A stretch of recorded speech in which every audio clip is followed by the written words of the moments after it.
দেখতে ছোটখাটো হাতির মতো হলেও বাংলার ডন অত্যন্ত শান্ত প্রকৃতির। প্রায় ৩৩ মণ ওজনের বিশাল আকারের ফ্রিজিয়ান জাতের এই ষাঁড়ের দেখা মিলবে শেরপুরের নালিতাবাড়ির কাপাসিয়া এলাকার আলিফলাম অ্যাগ্রো ফার্মে।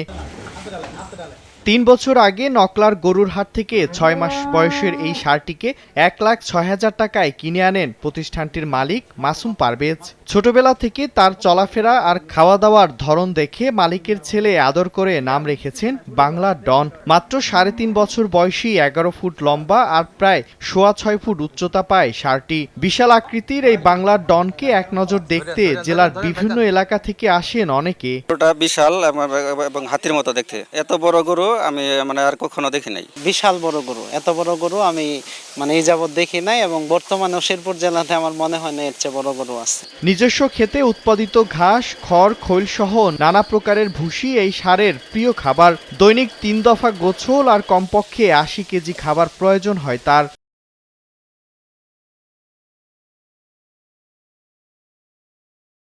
পর্যাপ্ত পরিমাণ ঘাস খাওয়ানো হয়। ঘাসের যেমন তো মনে করুন যে ঘাস এক জায়গায় হারা গেলে আরেক জায়গা থেকে কাইটে আনিও, নিজের ক্ষেতি আছে মালিকের। আমরা পালতেছি এই গরুটা ৩ বছর ধরে।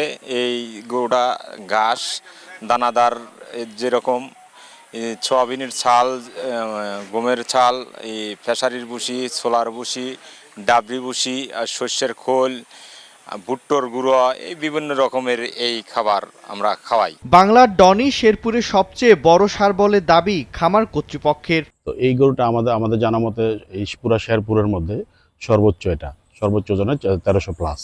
এবং আমরা যতটুকু খামারিতে ঘুরছি, আমরা খোঁজ খবর নিয়েছি, এটা আমাদের জানা মতে সর্বোচ্চ এটাই।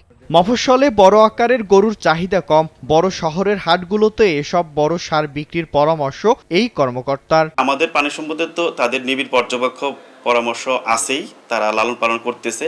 পাশাপাশি এই বিক্রিগুলো যাতে সহজ হয় সেজন্য আমরা তাদেরকে বিভিন্ন বড় বড় হাটগুলোতে যাওয়ার পরামর্শ দেই।